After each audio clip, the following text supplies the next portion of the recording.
Hi, it's Miss Kennedy. This is your last video for this unit. This is all about how we reduce air pollutants. We've learned a lot about them. Now we're going to learn how we already are trying to reduce the air pollutants that we create and steps that people can take to keep reducing them. So I wanted to start with another turtle. This was my own turtle. Her name is Lana. She's adorable. I don't have her anymore, but I just thought everybody needed some good turtle energy going into break, and with the AP test coming up, just let's start with some good vibes. So that's Lana. So the methods to reduce air pollutants, you can kind of group them into three categories. You have regulatory practices, which are things that like companies and commercial industries have to do. Then you have conservation practices, which are things that everybody, everybody can do, individuals as well as companies, industries, things like that. And then also things we've learned about, like alternative fuels. If we're using solar power, hydropower, you're creating less pollution. So we're going to get into some of the methods that are already being used to reduce air pollution. So the first one is the vapor recovery nozzle. It's this thing. It's used at gas stations, and it prevents fumes from escaping into the air. When you're done filling up your car with gas, this ensures that no gas leaks into the atmosphere. So that's one way that we're already regulating the amount of air pollution that we put into the environment. The second one is called a catalytic converter. They're very often found in cars, trucks, even tractors and things like that. So it's a device for engines that combust fuel, and it converts the pollutants that would be released in the exhaust of the car into less harmful molecules. So I think I was talking to one of the students about this, how we could do this on a larger scale. We can't necessarily do this to the entire atmosphere, but we can do it to specific things like cars. So the bad gases like nitrogen oxides, carbon monoxides will go into the catalytic converter through a process a little too complex to go into. They'll then come out as less harmful gases like carbon dioxide and water.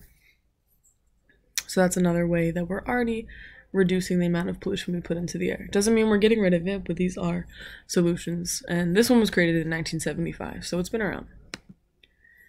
This next one we're going to talk about is scrubbers. You probably don't know much about scrubbers. I'm going to keep it as simple as I can. They're basically used on an industrial scale, so they're very large, and they're used, they will go into the exhaust of some sort of factory where a lot of pollution will be coming out of. And so you'll see that pollutants will go in, like sulfur dioxides will go into this complicated system that will eventually remove either the gases or the particulates that would become pollutants, and they essentially just clean those gases up, similar to the catalytic converter, just on a larger scale and a little bit more of a complex system. So that's a scrubber. A wet scrubber is very similar to just a regular scrubber, but instead it uses a liquid, usually like water.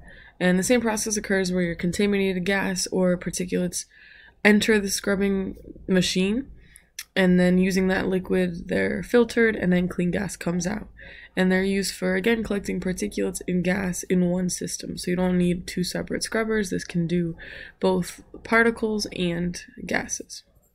Dry scrubbers are very similar to wet scrubbers. Instead of a liquid, they use a dry substance. In this case, in this picture, there's something called a dry granulate, which is like a grainy substance. So the process is similar. The pollutants go in and they're either neutralized or they turn into something different. And then that substance will fall out of the scrubber or be caught in some sort of like filter. But as it falls out, it's cleaner. It's not as toxic to the environment. So this kind of product is very common, this kind of scrubber, I'm sorry, is very common in manufacturing plants. So anything from making clothing to processing food to making electronics or even making asphalt. So the waste gases will go in, the granulate will also go in, and then out comes some of the granulate with those waste gases saturated in it, and cleaned out exhaust gas comes out as well. So you might be wondering where scrubbers are most commonly used. And they're designed for submarines to filter carbon dioxide out of the air in submarines. But nowadays they're mostly used in industrial production, major factories, things like that. They're also used on like large cargo ships to do the same thing that they do on land. So they're pretty much primarily used in large scale production. So there's some pros and cons of scrubbers that I just want to go over briefly. They're very effective at reducing air pollutants. They do a good job, especially at the site of major pollution, aka factories. So they're effective at doing their job. They increase air quality by filtering out those pollutants, and they lower health risks. The cons are that these scrubbers are expensive and they require large amounts of energy to install and to keep running. So those are scrubbers. So there are many more solutions that can help to reduce air pollution other than the technologies we focused on. There are more broader concepts that are more easily said than done, like making more energy efficient power, generating power that's cleaner or more renewable, and then using that to build buildings that are more efficient as well. Improving waste management, I'm going to talk more about this in a minute, but we burn a lot of waste and create a lot of air pollution from removing waste from our cities. So if we could improve that, that would help as well. Designing more green and more compact cities will reduce air pollution and also improve the overall health of people that live in cities. I haven't talked about agricultural burning very much, but there are prescribed forest fires, which we have talked about, and there's also a lot of burning of waste. Waste incineration is a big part of agriculture, which does create air pollutants as well. So if we can work on finding better practices in agriculture to reduce air pollution, that would be awesome.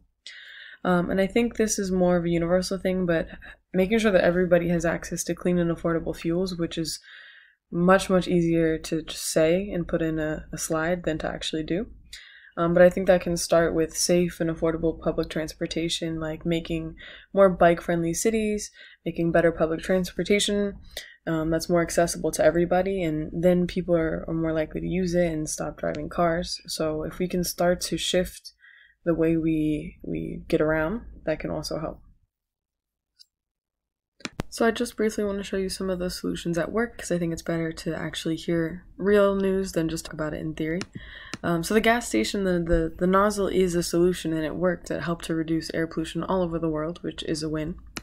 In Delhi, which has terrible pollution that rivals China, they came up with this concept of drivers with license plate that have even numbers will drive on even days, and drivers with license plate numbers with odd numbers will only drive on odd days, which is a really interesting solution. And there was a lot of pushback and people were exempt from that rule, but it was one way to try and help reduce the levels of pollution in that city. Public transportation, especially in major cities, is a way to reduce pollution, and it's pretty large and pretty popular in our city, and that's great. I know most of you take public transportation, which is awesome, because at your age I was driving a car, as were all of my friends. So you are helping, you're part of the solution here, which is awesome. So my personal favorite kind of solution or success story is what occurred with the ozone layer in the 80s. So the hole in the ozone layer was a major concern at that time, and it was only growing to be more of a problem. So many nations came together in the Montreal Protocol of 1987, which is similar to the Paris Agreement on climate. But many nations, they decided to stop producing and using ozone-depleting substances like CFCs. They were banned. And because of that, our ozone layer has been able to regrow slowly and show signs of getting to where it was before we started releasing these chemicals into the atmosphere. So in some ways it's considered to be saved, that we saved the ozone layer, which I think is a positive. There's obviously many negative things I could say, but I'm going to leave it at that because I want to believe that it's a success story in terms of reducing air pollution. So that's it for me. I hope you enjoyed, and my cat is saying goodnight, and he hopes that everybody gets 5s on the test. Yay!